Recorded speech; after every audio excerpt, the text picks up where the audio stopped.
Shri Krishna Chaitanya Prabhu Nityananda Shri Advaita Gadadhara Shivasadi Gaur Bhaktavinda Shri Krishna Chaitanya Prabhu Nityananda Shri Advaita Gadadhara Shivasadi Gaur Bhaktavinda Hare Krishna Krishna Krishna Hare Hare Hare Rama Rama Rama Hare Hare Hare Krishna Krishna Krishna Hare Hare Hare Rama Rama Rama Hare Hare Hare Krishna Krishna Krishna Hare Hare Hare Rama Rama Rama Hare Hare Hare Krishna Krishna Krishna Hare Hare Hare Rama Rama Rama Hare Hare Hare Krishna Krishna Krishna Hare Hare Hare Rama Rama Rama Hare Hare Hare Krishna Krishna Krishna Hare Hare Hare Rama Rama Rama Hare Hare Hare Krishna Krishna Krishna Hare Hare Hare Rama Rama Rama Hare Hare Hare Krishna Krishna Krishna Hare Hare Hare Rama Rama Rama Hare Hare Hare Krishna Krishna Krishna Hare Hare Hare Rama Rama Rama Hare Hare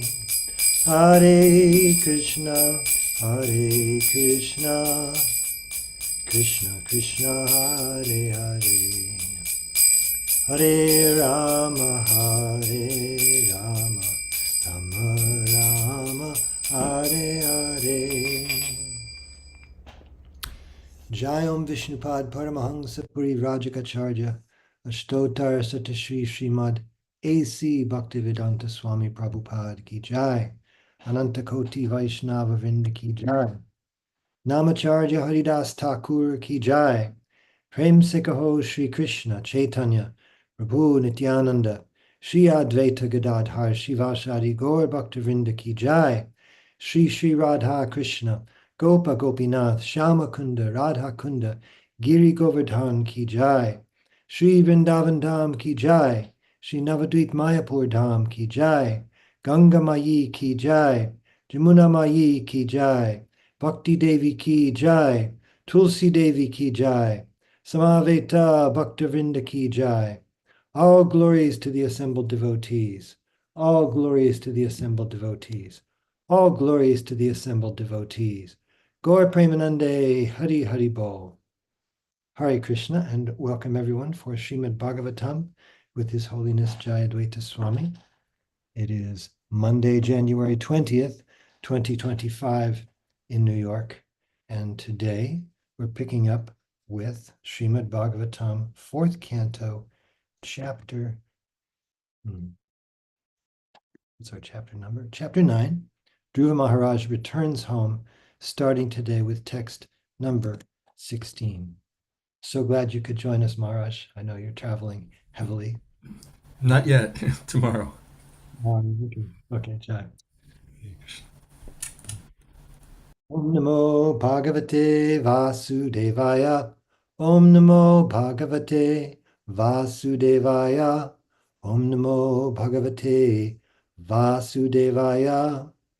Here we're continuing with Dhruva Maharaj's prayers in his ecstasy of seeing the Lord.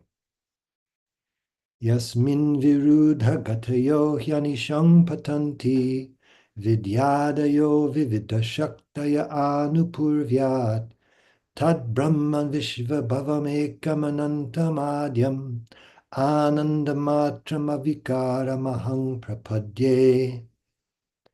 My dear Lord, in your impersonal manifestation of Brahman, there are always two opposing elements, knowledge and ignorance. Your multi-energies are continually manifest, but the impersonal Brahman, which is undivided, original, changeless, unlimited, and blissful, is the cause of the material manifestation. Because you are the same impersonal Brahman, I offer my respectful obeisances unto you. This purport is quite long. I thought we could, since Maharaj is with us, we could break it into paragraphs and discuss bit by bit. In the Brahma Samhita, it is said that the unlimited impersonal Brahman is the effulgence of the transcendental body of Govinda.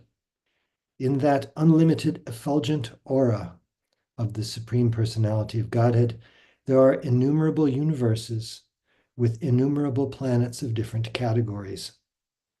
Although the Supreme Person is the original cause of all causes, his impersonal effulgence, known as Brahman, is the immediate cause of the material manifestation. Dhruva Maharaj therefore offered his respectful obeisances unto the impersonal feature of the Lord. One who realizes this impersonal feature can enjoy the unchangeable Brahmananda, described here as spiritual bliss. Om Jnana Timirantasya Jnananjana Shalakaya Chakshurun Militam Yena Tasmai Shri Gurave Namaha Vanchakalpatarubhyascha Kripa Sindhubhya Evacha Patitanam Pavanebhyo Vaishnavebhyo Namo Namaha. Shri Krishna Chaitanya Prabhu Nityananda Shri Advaita Gadadhar Shivasadi Gaur Bhaktivinoda Hare Krishna Krishna Krishna Hare Hare Hare Rama Rama Rama Hare Hare. In this purport of Srila Prabhupada, he speaks about the commentary of Srila Vishwanath Chakravarti, which is considerable, and hopefully which we'll be able to get to a little later on. One thing I noticed here at the very beginning is that he ends this prayer with Aham Prapadye, I offer my obeisances. And we see this often enough when we're hearing prayers of the Lord or even offering prayers to the Lord. But here is an example of someone receiving direct darshan of the Lord face to face, and his natural instinct here is Aham Prapadye, I offer my obeisances. This is the natural instinct of the soul, because one is brought literally, in this case, face to face with the ultimate reality, the Lord being the greatest living being, and the jivas being all, Prabhupada would say, infinitesimal living entities. The infinite and the infinitesimal meet, and there's a natural reaction of, I offer my obeisances. This is similar to in the wild, you see a small animal reacts to the presence of a larger animal with this, if it's not fear, it's just awe. And that's the nature of such a relationship of a very small entity to a very large entity. If there's no love, then the opposite of that would be fear, since you understand your inferiority But if there's love, then there's a sense of awe and happiness, as Dhruva is expressing here. He's having a what they might call a wow moment, as opposed to the namam duskritino mudha, the persons who don't surrender to the Lord, who just refuse adamantly to offer their obeisances. Maharaj, anything from you so far? Yeah. Namam Vishnupadaya Krishna Preshtaya Bhutale Srimate Bhakti Vedanta Shaminiti Namini Namaste Saraswati Deve Gaudavani Pracharine Nirvishesha Shunyavadi Paschatya Deshatarane. I can't help noticing that here in the description of the impersonal Brahman, we find a discussion of various energies. Vidya Adya, knowledge and ignorance. Vividta Shaktiya, various energies. In the Brahma Samhita, Yasya Prabha Prabhavato Jagadanda Koti Kotishu Ashesha Vashutadi Vibhuti Binda. In the unlimited expanse of Brahma, there are all sorts of varieties, Vibhuti Binda. So, as we'll read later, the impersonal feature is an incomplete realization of the personal feature. Padanti tat tattva vidas tattvam jnanam advayam. The absolute truth is undivided knowledge, realized as impersonal Brahma, Paramatma, and the personality of Godhead. So here, Dhruva describes the impersonal Brahma. There are always opposing elements within it, knowledge and ignorance, and multi-energies manifest within that impersonal Brahma. So this is, yes, ultimately the Absolute can't be impersonal, because how do you derive variety from absolute unvariegated existence? That doesn't work. There must be variety to begin with. Hare Krishna. Right, Krishna. Thank you, Maharaj. And something that occurred to me as you were speaking, that as soon as you say Brahmananda, that means there's bliss as opposed to the absence of bliss. Yes. Ananda Matra. Simply unadulterated bliss, but bliss is something, it's not nothing. Even when the Mayavadis describe the Brahman as unchangeable, inexhaustible, beyond description, these are qualities. Hare Krishna. Any other comments, questions before we move on with the purport? Hare Krishna. So, Srila Vishwanath Chakravarti Thakur describes that this impersonal feature, or Brahman manifestation of the Supreme Lord, is meant for persons who are essentially very advanced, but still not able to understand the personal features or variegatedness of the spiritual world. Such devotees are known as Jnana Mishra Bhaktas, or devotees whose devotional service is mixed with empiric knowledge. Because the impersonal Brahman realization is a partial understanding of the absolute truth, Dhruva Maharaj offers his respectful obeisances.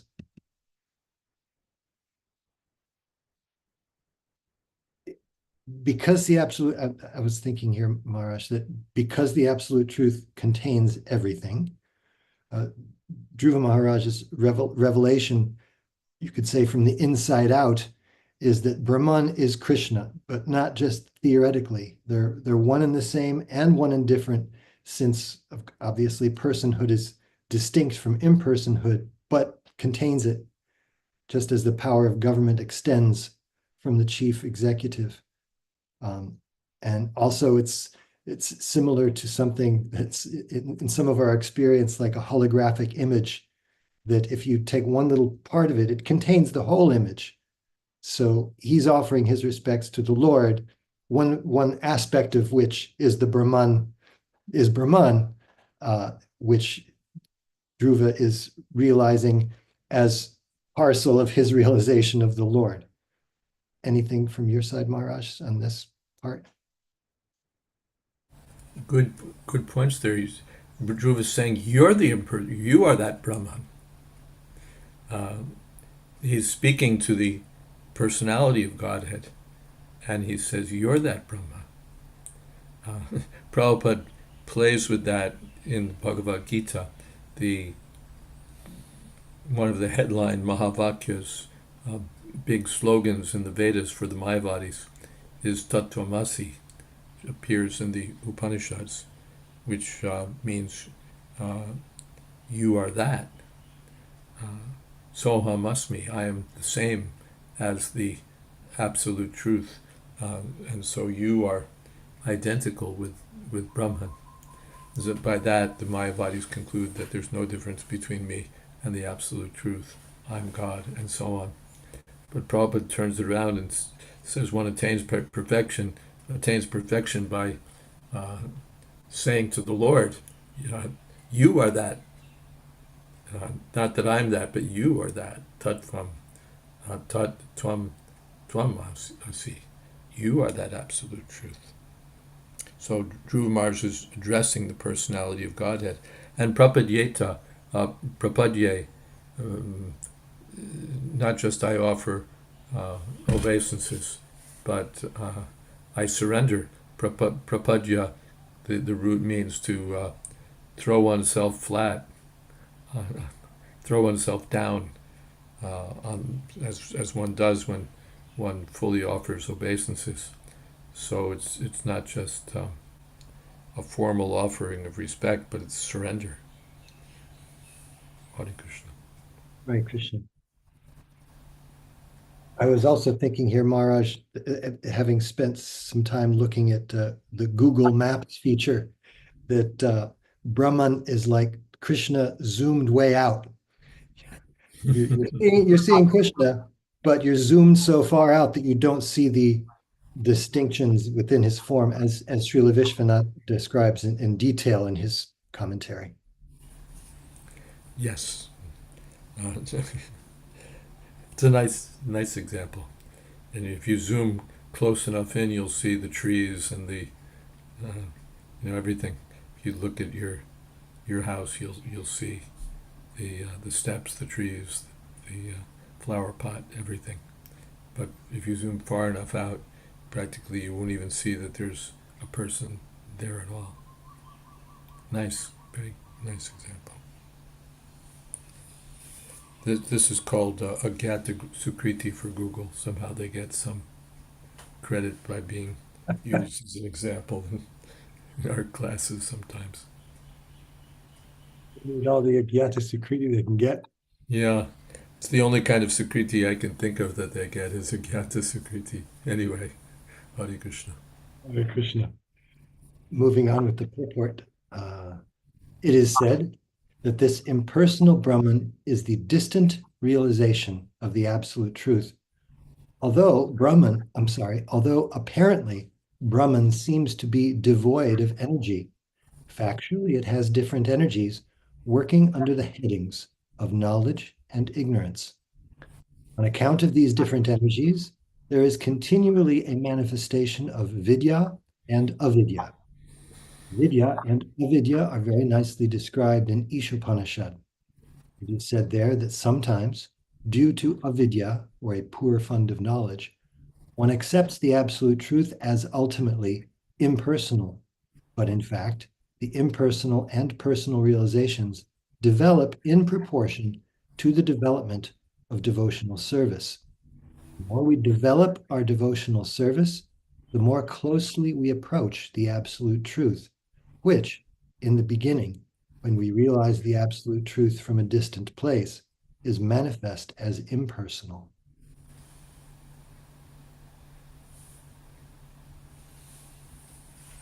just to pour on the Agyata Sukriti for Google here, he says that Prabhupada says the impersonal, this realization develops in proportion to the development of devotional service. So the more you, to use that same Google Maps analogy, the more you zoom in, the more your devotional service becomes more powerfully focused. Then to that degree, you're able to appreciate the personal feature of that which you're trying to see. Yes. In the previous paragraph, Prabhupada talked about Jnana Mishra Bhaktas, devotees whose devotion is mixed with Gyan, or I think Vishwanath calls them Bhakti Mishra Gyanis, Gyanis whose knowledge is mixed with some devotion. In any case, these realizations are made possible for Dhruva Maharaj or for others by dint of devotional service, bhaktyamam abhijanati. And Prabhupada says that these Jnana Mishra Bhaktas are advanced, manusyanam sahasreshu kaschidyatati siddhaye. Just to have impersonal Brahman realization makes one seriously advanced. The karmis are just chasing temporary material things. The yogis are better, but to realize this impersonal Brahman is a big deal. It's a very high realization. But even that realization requires some devotional service, and those who advance further in devotional service start to see the varieties that exist when we, as you said, zoom in, when we examine or come to know that Brahma more intimately. Hare Krishna.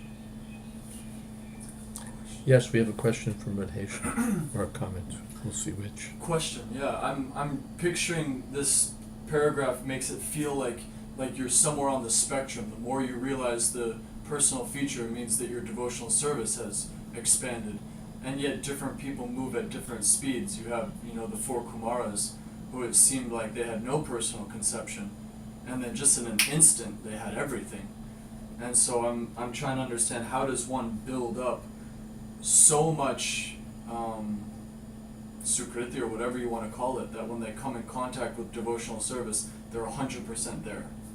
It seems like there's something that you can advance on the spectrum even before engaging in a personal realization. Seems like it, because some people come into the personal conception more fully than others.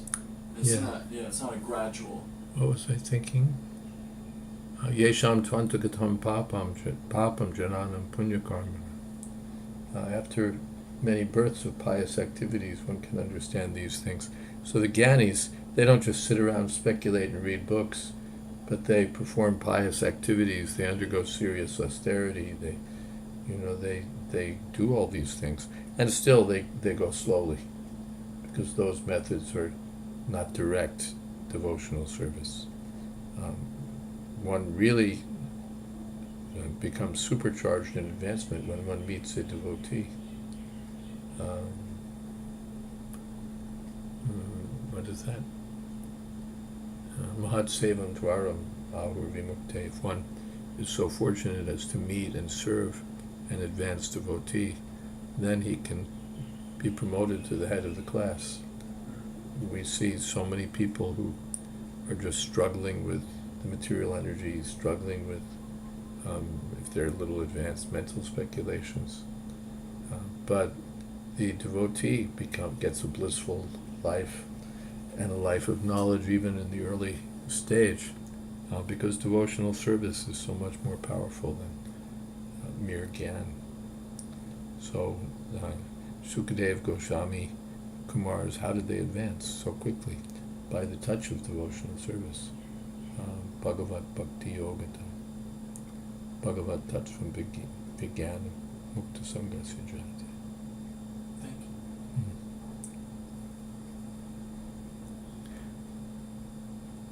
you. I'm conscious that on my video, I'm basically merging with the Brahmajyoti coming in from the window. But I assure you that I maintain my personal identity nonetheless. Hare Krishna. Green Prabhu writes, impersonal realization in proportion to devotional service. Do devotees have some Brahman realization which is different from Bhagavan realization? Yeah, that's traced by Prabhupada in Bhagavad Gita. Maybe it's in the 10th chapter, in the beginning. How students may join, but they still they're harboring an impersonal conception of the absolute truth.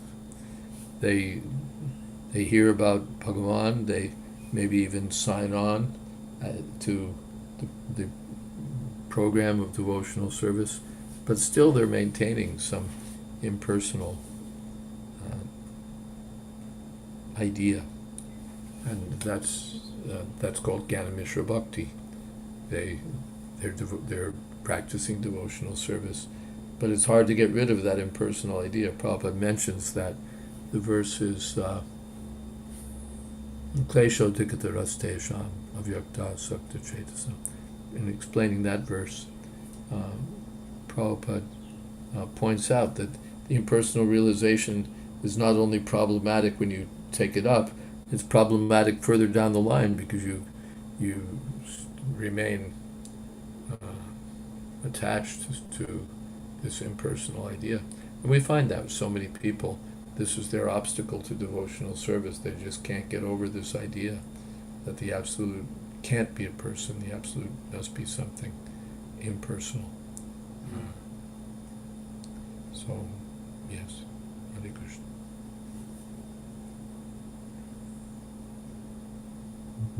So I'm finishing with the purport here. People in general who are under the influence of Vidya, Shakti, or Maya have neither knowledge nor devotion. But when a person who is a little advanced and is therefore called a jnani advances even more, he is in the category of a Jnana Mishra Bhakta, or a devotee whose love is mixed with empiric knowledge. When he is still further advanced, he can realize that the absolute truth is a person with multi-energies. An advanced devotee can understand the Lord and his creative energy. As soon as one accepts the creative energy of the absolute truth, the 6 opulences of the Supreme Personality of Godhead are also understood. Devotees who are still further advanced in full knowledge can understand the transcendental pastimes of the Lord. Only on that platform can one fully enjoy transcendental bliss. An example is given in this connection by Vishwanath Chakravarti Thakur of a person proceeding towards a destination. As he approaches, he sees the destination from a distant place, just as we see a city from a distance. At that time, he simply understands that the city is situated at a distance. When he comes still nearer, however, he sees the domes and flags. But as soon as he enters the city, he sees various paths, gardens, lakes, marketplaces with shops and persons buying. He sees varieties of cinema houses, and he sees dancing and jubilation. When a person actually enters the city and personally sees the activities of the city, he becomes satisfied.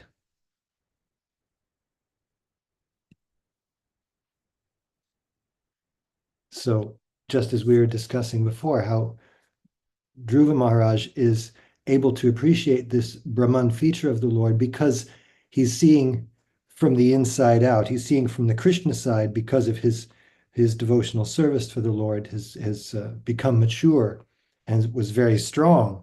And therefore he's able to see that. But from the outside, if you try to see the Lord from the outside in, as the stubborn impersonalists would do, all you see is light. You can't possibly see the Lord because he won't reveal his personal form to you. And when this, in the purport, when Prabhupada speaks about the ignorance and knowledge both existing within within Brahman.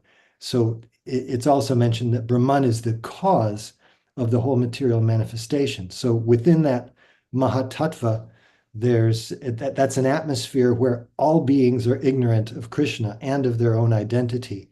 So in between there's that struggling between the impersonal, the personal conception, or just the flat out ignorance of anything transcendent at all.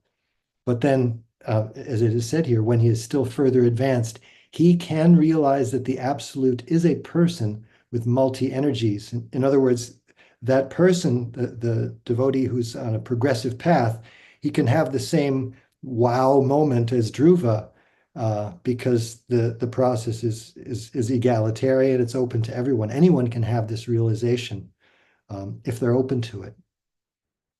Maharaj, something from your side?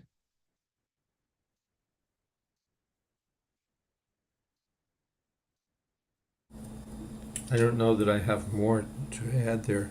The we're hearing about the maturing of devotional service. What is that? Anya bilashita shunyam jnana karmanya navartam. Devotional service begins negatively, or from a negative analysis, when other things are knocked out, starting with jnana, the impersonal speculative approach to the absolute truth. That has to become shunya. As till then it's 10%, 20%, whatever it is, and that holds us back.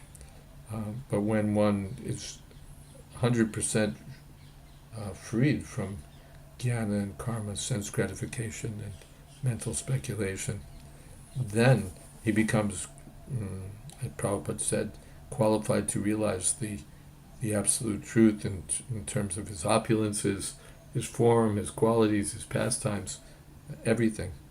So, bhaktya mam abhijanati, one can understand him in this way only by devotional service. We're reminded also of the verse from Ishopanishad, Hiranmayena patrena satyasyapi tammukam tattvam purushana pavranam satyadharmaya drishtaye. The form of the Lord is covered or blocked from our vision by the Brahmajyoti, the cloud of the Brahmajyoti. So the devotee prays to the Lord, please remove that cloud so that I can see your Satchidananda Vigraha. Hare Krishna.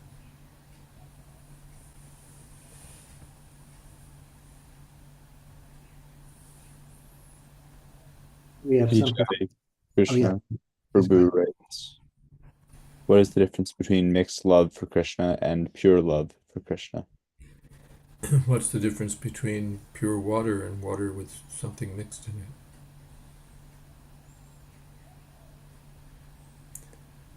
One is unadulterated substance, and the other is adulterated. Something else is still mixed in.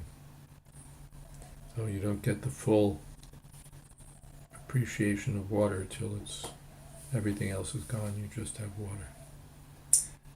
I like the flip phrase you gave. Instead of Jnana Mishra Bhakti, Bhakti Mishra Gyan. I like the that one's focus is Jnana, but there's a little Bhakti there, as opposed to the other way. Yeah, I think that's how Vishwanath describes things.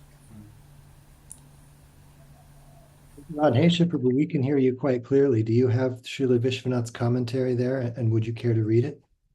I can borrow Maharaj's Kindle. If it's inconvenient, I can read it, not a problem. No inconvenience, Prabhu. Srila Vishwanath Chakravarti Thakur's commentary. Having described the personal form of the Lord, Dhruva now describes the impersonal Brahman. I surrendered to the unchangeable bliss alone, the Brahman which is the greatness of the Lord, manifested by Bhakti Mishra Gyan, to those absorbed in Shanta alone, situated far from the Lord, who are incapable of accepting the various qualities of the eternally conscious Lord. Though appearing to have no Shaktis, within the Brahman are always, Anisham, seen successively Anupurvyat, various Shaktis such as Vidya, knowledge. According to the amount of bhakti, the person will be close to the Lord. For those having a small amount of bhakti, through Bhakti Mishra Gyan, who cannot realize the variety of qualities in the Lord, you appear first as Atma, possessing Vidya Shakti. You appear as the Purusha, possessing Maya Shakti, the cause of the universe, Vishvabhavam, to those with a little more bhakti. Seeing with complete bhakti, one realizes Bhagavan possessing unlimited Shaktis, having all powers and sweetness. One who enters deeply in the Lord realizes the Lord as the ocean of grace, surprise, arts, beauty, and pastimes. Persons situated far from a town cannot understand all the details of the town. They see only an object in front. If they are somewhat closer to the town, they see trees. If they approach near the town, they see it as a town with groves, towers, gates, houses, and flags. On entering the town, they realize it is a place for enjoying with colorful ponds, roads, markets, intersections, arenas, dancing, singing, and instrumental music. The ancient have said, Chayastvisham ityavadharitam pura tata shaririti vibhavita kritim vibhur vibhakta vayam puman iti kramad amung narada ityabodhi saha. Narada realized Krishna as a mass of light and then realized that it was a form with a body. Then he recognized various limbs and understood that this was a man. Shishupalabadha. What are these Shaktis? They are contrary in nature. Though there are opposites, such as knowledge and ignorance, creation and destruction, being born and not being born, being inactive and full of pastimes, being neutral, Atmarama, and being affectionate to the devotees, they are inconceivable energies, eternally situated in you. Viruddhagataya. Yeah, I was appreciating that in the first line of the verse, Viruddhagataya. You know, all contradictions are resolved in the personality of Godhead. And earlier, when Dhruva Maharaj was saying, Tiryannagad Vijasarisrpadevadaiti, I've seen all these forms, but now everything is resolved in seeing you. Now I don't need to see anything else. You've reached that limit, the Bhakti Avadhi, that superlative degree of Bhakti. Dhruva Maharaj has reached that point, and now he's still backtracking and offering obeisances to the Lord in these subsidiary forms, or the impersonal form. Viruddhagataya. Yeah, beautiful. Vishwanath Chakravarti Thakur's commentary. Do you have something more, Purmaj, on the commentary? No, I think we covered the territory pretty well.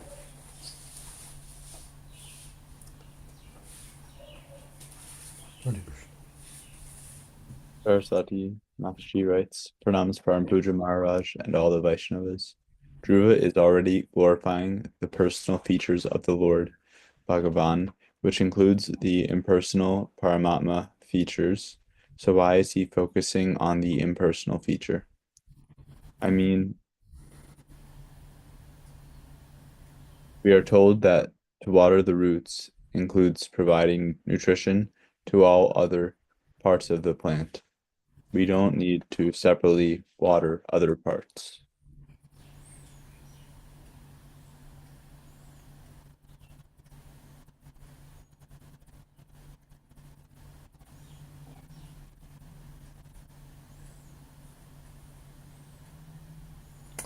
I'm sorry, let's see. The one thing is, this is for our instruction. We're getting enlightened about the true identity of Brahman, the true nature of the impersonal absolute. So we're not going to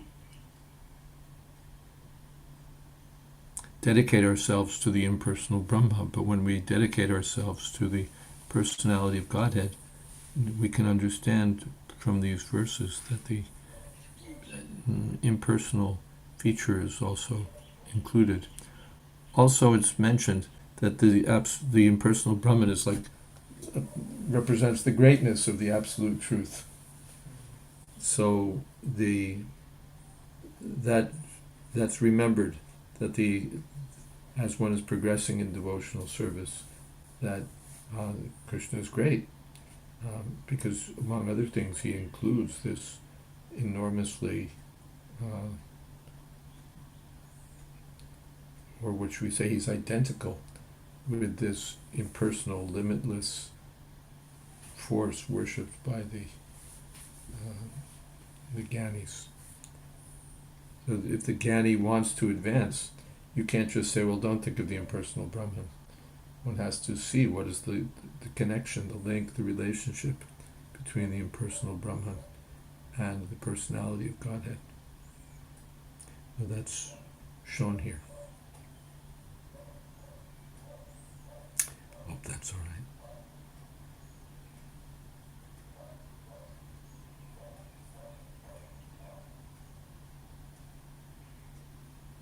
Rari Gupta Prabhu writes, Hare Krishna Maharaj, by reading Prabhupada's books, we get a feeling that borders on revulsion for Brahman, even though it is a recognized form of liberation.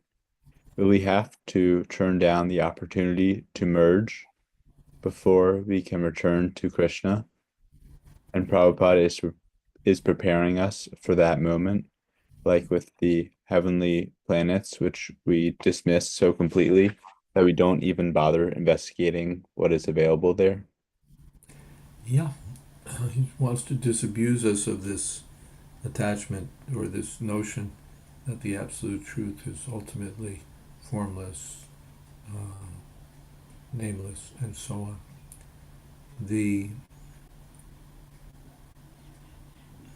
In the second canto, and also in Brihad Bhagavatamrita, in the journey of Gopkumar, we find that the devotee,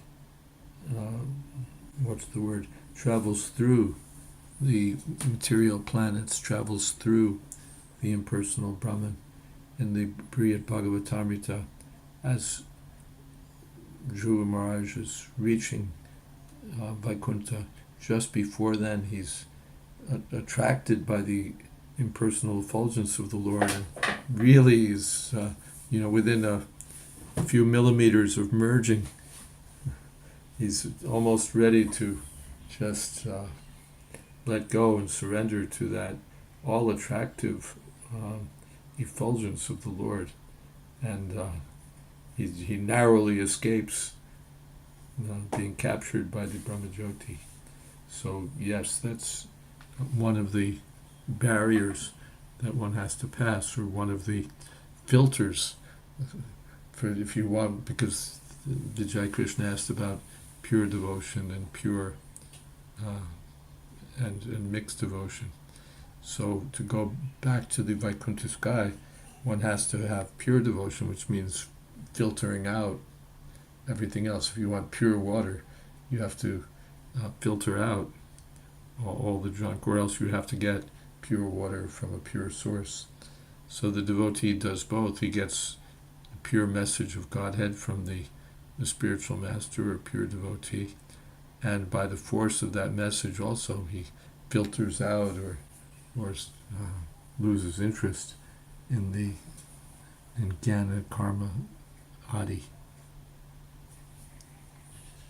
I might not have it remembered so correctly, but with Gopa Kumar, at least when he's looking at the bluish hue, it's bluish because of all the karmic activities, he thinks of Shyam. So he almost gets trapped there, but he's still thinking of Krishna, which is kind of, if that's the same section that you were thinking. That somehow sees him through. Yeah, he sees Krishna even in that. Yeah, one is attracted because the lure of therefore it's called the last snare of Maya. Maya offers, come on, merge with this, become identical with God, and it's so attractive, and it's Ananda Matram. We're reading in the verse. This Brahman is simply bliss, Ananda Matra. So we're chasing bliss around, but you can actually merge with absolute bliss. So how attractive it is.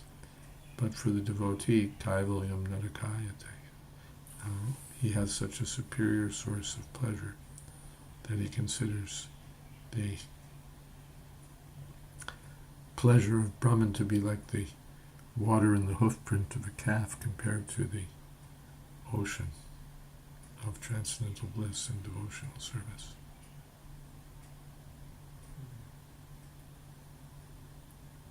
Is that okay?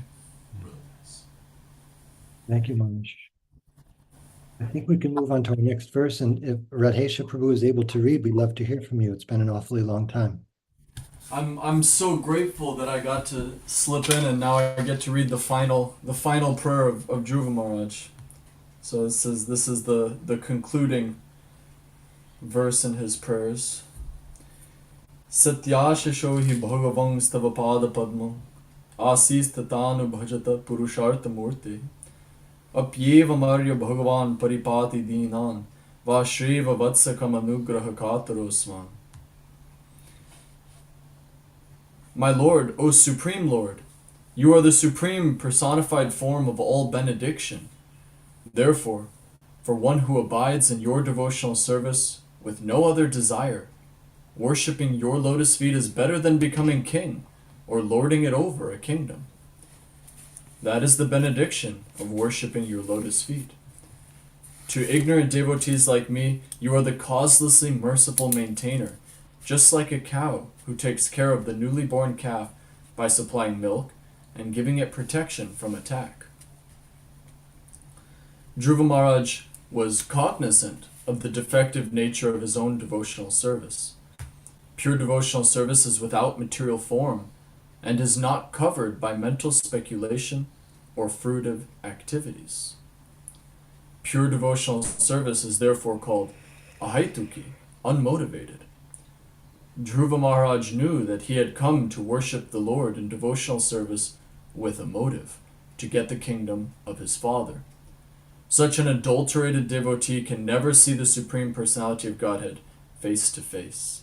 He therefore felt very grateful for the causeless mercy of the Lord. The Lord is so merciful that not only does he fulfill the desires of a devotee who is driven by ignorance and desires for material benefit, but he also gives such a devotee all protection, just as a cow gives milk to a newly born calf. In the Bhagavad Gita, it is said that the Lord gives intelligence to the constantly engaged devotee, so that he may gradually approach the Lord without difficulty. A devotee must be very sincere in his devotional service. Then, although there may be many things wrong on the devotee's part, Krishna will guide him and gradually elevate him to the highest position of devotional service. The Lord is addressed herein by Dhruva Maharaj as Purushartha Murti, the ultimate goal of life. Generally, Purushartha is taken to mean execution of a type of religious principle or worship of God in order to get material benediction.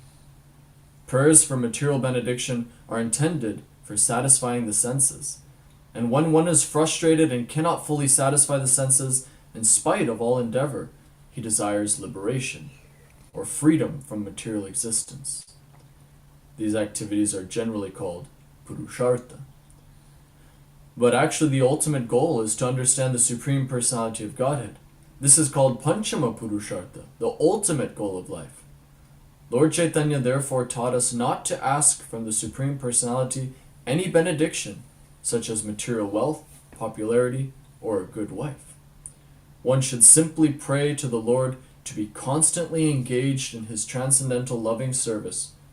Dhruva Maharaj, being cognizant of his desire for material benefit, wanted protection from the Lord so that he might not be misled or deviated from the path of devotional service by material desires. Nama Om Vishnu Padaya Krishna Prishtaya Bhutale Guru Dasa Jayadvaita Swami Niti Namine. I'm reminded of Vritrasur. I'm awaiting an opportunity to render service to you, just like a small calf is so protected. And I like that in this example it's taken two ways. In one way it's nourishing, you're being nourished, and in another way you're protected from attack. So that devotional service, you're being nourished by the devotional service, and you're free from Maya's onslaughts, which are so fearful. So that was really sweet. That was what I mainly pulled. And then I like this word, katara. Srila Prabhupada in the word for word says eager. And in other places you see agitated, this disturbance. It's one can't live without devotional service. It would be so inconvenient. It would be so uncomfortable. So Dhruva Maharaj, although he's saying I'm an ignorant devotee and I'm serving with some material motivation, at this point, now, let's see, Vatsakam Anugraha Katara Sma. Is it Krishna who's eager to serve? It looks that way. Anugraha. It looks like Krishna's eager to bestow his mercy upon the devotee. Yeah, that's what it looks like to me. So Krishna himself feels this agitation. Is that? Yeah, that's confirmed by Vishnu. Oh, okay. Well, maybe I turn it over to you, Gurumaj. Well, maybe you should read Vishnunath. Oh, okay. This is Vishwanath Chakravarti Thakur's commentary. O young boy, it is true, you know my Svarupa. Though now you are without material desire,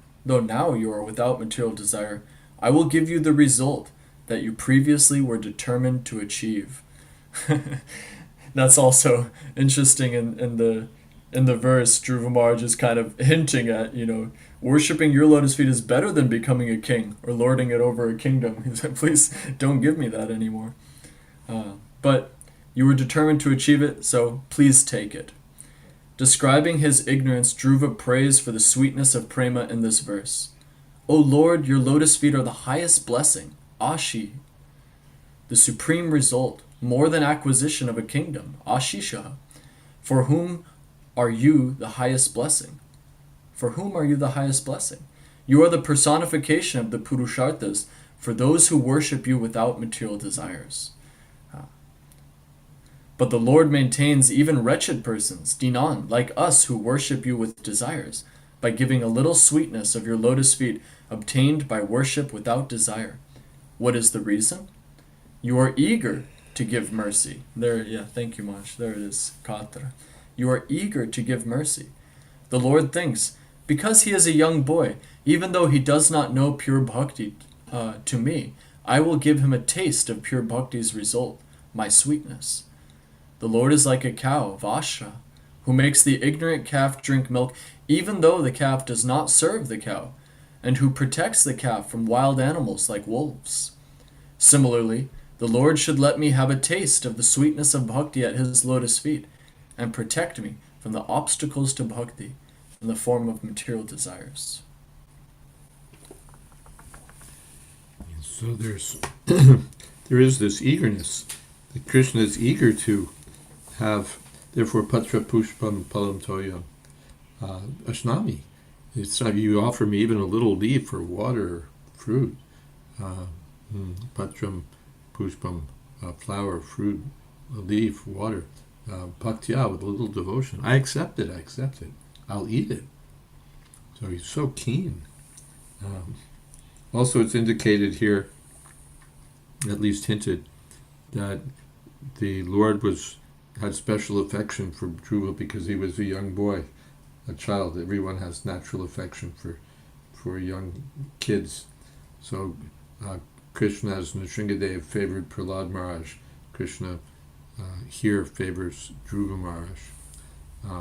He's a young boy, and yet he'd gone through so much trouble to achieve devotional service. So naturally, that's attractive to the Lord. There's also this sort of tension or give and take, as you noted, that Dhruva's hinting, no, I don't want anything more, and the Lord is saying, no, I want to give you everything. So there's this play of opposites. where the Lord is eager to give mercy, even in terms of fulfilling Dhruva's previous desires, to say nothing of awarding pure devotional service. And Dhruva's going the other way. No, I don't want to get anything else. I just want to be your pure devotee. That's also the mercy of the Lord, because he didn't come for that. That wasn't why he approached the Lord. But in the process of approaching the Lord, he became purified and came to this stage that, no, I don't want anything else. And thus the cow is giving both the nourishment and the protection. So although now you have the kingdom, but it's no longer a fearful thing, because that material desire is finished. Yoga kshema vahamya. Yes. Then the Lord will say that later, that I'll give you everything, but you won't be dragged down by it. Special benediction.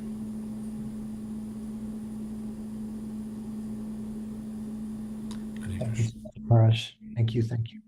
We have some comments in the chat, but we also have time for kirtan, and maybe not time for both, so we can address the chat comments if it's all right with you when we next meet, hopefully. And then, because Radhesh is able to be with us, I'd love for him to lead us in kirtan, if that's all right. I'm just a one-man band. I don't have anybody else here. One man is good, if that man is you. Hare Krishna. Hare Krishna, Hare Krishna, Krishna Krishna, Hare Hare, Hare Rama, Hare Rama, Rama Rama, Hare Hare, Hare Krishna, Hare Krishna, Krishna Krishna, Hare Hare, Hare Rama, Hare Rama, Rama Rama, Hare Hare, Hare Krishna, Hare Krishna, Krishna Krishna, Hare Hare, Hare Rama, Hare Rama, Rama Rama, Hare Hare, Hare Krishna, Hare Krishna, Krishna Krishna, Hare Hare, Hare Rama, Hare Rama, Rama Rama, Hare Hare, Hare Krishna, Hare Krishna, Krishna Krishna, Hare Hare, Hare Rama, Hare Rama, Rama Rama, Hare Hare, Hare Krishna, Hare Krishna, Krishna Krishna, Hare Hare, Hare Rama, Hare Rama, Rama Rama, Hare Hare, Hare Krishna, Hare Krishna, Krishna Krishna, Hare Hare, Hare Rama, Hare Rama, Rama Rama, Hare Hare, Hare Krishna, Hare Krishna, Krishna Krishna, Hare Hare, Hare Rama, Hare Rama, Rama Rama, Hare Hare. Jayom Vishnupad Paramansa Pariprajrakacharya Stotra Sri Srimad A.C. Bhakti Vedanta Swami Maharaj Prabhupada Ki Jai, Ananta Koti Vaishnava Vrinda Ki Jai, Namacharya Sri Haridas Thakur Ki Jai, Prem Se Kaho Shri Krishna Chaitanya Prabhu Nityananda Sri Advaita Gadadhar Sri Vasadi Gaur Bhakta Vrinda Ki Jai, Sri Sri Radha Krishna Gop Gopinath Sham Kund Radha Kund Giri Govardhan Ki Jai, Vrindavan Dham Ki Jai, Navadvip Dham Ki Jai, Jagannath Puri Ki Jai, Ganga Mai Ki Jai, Jamuna Mai Ki Jai, Tulsi Devi Ki Jai, Bhakti Devi Ki Jai, Samaveta Bhakta Vrinda Ki Jai. All glories to the assembled devotees. All glories to the assembled devotees. All glories to the assembled devotees. Gaur Premanande. Hare Hare Hare. Thank you so much, Raj. Hare Krishna. Thank you for the proof of your tongue. Srimad Bhagavatam ki jai. Prabhupada ki jai. His Holiness Jayadvaita Swami Maharaj ki jai. Samaveta Bhakta Vrinda Ki Jai. Gaur Premanande. Hari Hari Bol. Thank you to all. Hare Krishna. Thank you so much. Jai Madhupati. Hare Krishna.